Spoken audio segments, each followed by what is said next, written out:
សូមស្វាគមន៍បងប្អូនដែលចូលមកកាន់ការផ្សាយរបស់នាងខ្ញុំថ្ងៃនេះនាងខ្ញុំសូមពំនាំដំណឹងល្អមួយក៏ដូចជាការសុប្រាញក៏ដូចជាការទាយនៅភេទកូនរបស់អ្នកនាងហិនចាន់នីរតនិងលោកឌីពេជ្របើគិតរយៈពេលដែលអ្នកទាំងពីរមាន baby គឺអ្នកនាងហិនចាន់នីរតបានពពោះ baby រយៈពេល7ខែជាងហើយក្នុងខែទី7នេះគឺអ្នកនាងហិនចាន់នីរតបានធ្វើកម្មវិធីទាយភេទកូនរបស់ខ្លួនហើយតាំងពីចាប់ពពោះដំបូងរហូតដល់ខែទី7នេះគឺអ្នកនាងហិនចាន់នីរតនិងគ្រួសារមិនដឹងនៅភេទរបស់កូននោះឡើយដោយខ្លួនបានឲ្យពេទ្យអេកូតែផ្នែកខាងលើមិនឲ្យពេទ្យអេកូខាងក្រោមនោះទេដោយចង់សប្រែយក៏ដូចជាធ្វើកម្មវិធីនេះឡើងហើយអ្នកទាំងពីរបានអះអាងថាអ្នកទាំងពីរពិតជាមិនដឹងថាកូនរបស់ខ្លួនភេទអ្វីពិតប្រាកដមែនដោយការរៀបចំកម្មវិធីនេះឡើងគឺនាងខ្ញុំពិតជាបានចូលរួមទាយនៅភេទរបស់កូនគាត់នាងខ្ញុំទាយថាប្រុសហើយមាន fan ជាច្រើនដែលទាយថាប្រុសក្នុងកម្មវិធីទាំងមូលគឺ team boy គឺច្រើនជាង team girl ដែល team boy គឺជាអ្នកពាក់អាវពណ៌ខៀវគឺហៅថា blue ដែល team ស្រីគឺពាក់អាវពណ៌កាឈូកគឺពណ៌ pink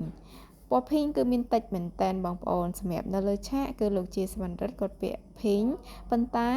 ដល់ពេលតែចា baby boy គឺលោកបានដោះអាវក្រៅ pink ចេញហើយសម្រាប់អ្នកដែលទៅគ្រប់គ្រងនៅខាងក្រោមក៏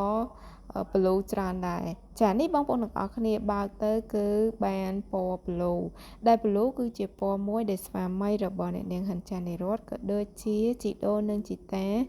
ចង់បានចៅប្រុសប៉ុន្តែជាក់ស្ដែងបើសិនជាស្រីក៏ដោយប្រុសក៏ដោយក៏អ្នកទាំងពីរស្រឡាញ់ដូចគ្នាអញ្ចឹងហើយស្វាមីរបស់គាត់ពិតជាមានអារម្មណ៍រំភើប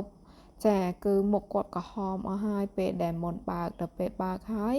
គឺបានអ្វីដែលដូចដែលគាត់ប្រាថ្នានោះគឺគាត់ហើយហោះចាលោតតែម្ដងគឺសប្បាយខ្លាំងមែនតើសម្រាប់អ្នកនាងហិនចាន់នីរតក៏គាត់សប្បាយដែរប៉ុន្តែគឺគាត់រំភើបចំនួនដោយសារតាស្វាមីគាត់ចង់បានប្រុសជាកូនដំបូងគេហើយបងប្អូនឃើញអត់ទស្សនភាពពិតជាគួរឲ្យសប្បាយរីករាយខ្លាំងមែនតើហើយអ្នកនៅខាងហ្នឹងគឺហូរពេញទាំងហ្នឹងតែម្ដងមួយទៀតនៅពេលដែលបើកឃើញអញ្ចឹងហើយគឺមិនទាន់អស់ចិត្តទេអ្នកទាំងពីរក៏បានបង្ហាញกระดาษអេកូដែលបញ្ជាក់ថា baby របស់គាត់នឹងគឺជាភេទប្រុសដែលខ្លាចបងប្អូនទាំងអស់គ្នាមិនជឿហើយសម្រាប់ការទស្សទាយនោះផងដែរសម្រាប់អ្នកនៅក្នុងកម្មវិធីនោះគឺមានឈ្នះរង្វាន់បងប្អូនទាំងអស់គ្នាដែលមានរង្វាន់ធំរង្វាន់តូចហើយរង្វាន់ដែលធំជាងគេនោះគឺមាន iPhone ចាសម្រាប់ការចាប់រង្វាន់គឺអ្នកនៅក្នុងកម្មវិធីនោះបានទាំងអស់តែម្ដងសម្រាប់ fan នៅក្នុងចូលរួមទាយតាម Facebook គឺអត់ទាន់ឃើញមានប្រកាសទេបងប្អូនខ្ញុំក៏អត់ទាន់បានច្បាស់ការដែរព័ត៌មានដឹងថាគាត់ចែកដល់ fan នៅក្នុង comment Facebook ដែរឬអត់ចានេះបងប្អូនគឺគាត់សប្បាយខ្លាំងមែនទែនរំភើបដែល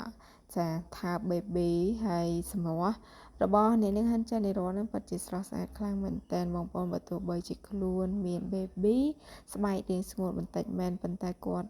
គឺមើលទៅមិនមានសង្វារមិនមានស្នាមខ្មៅអីនោះទេបងប្អូនគឺនៅតែធម្មតាតែម្ដងហើយសំខាន់ baby របស់គាត់នឹងគឺអត់ចាញ់ទេហើយក្នុងនោះគឺគេសម្ភាសរបស់អ្នកនាងនិមលគាត់ថាកូនប្រុសពោះស្រួចចាកូនស្រីគឺពោះធំចឹងហើយគឺត្រូវរបស់គាត់មែនហើយអ្នកខ្លះទៀតគាត់ថាកូនប្រុសគាត់គឺអត់ស្រួចទេពោះគាត់មូលចឹងទៅចឹងហើយគឺតាមទស្សទាយហើយពេលខ្លះក៏យើងពិបាកដែរបងប្អូនដោយសារតែអ្នកខ្លះគាត់ចំណាំទៅត្រូវអ្នកខ្លះអត់ត្រូវចឹងអញ្ចឹងសូមអរគុណសូមបញ្ចប់វីដេអូត្រឹមប៉ុណ្នេះ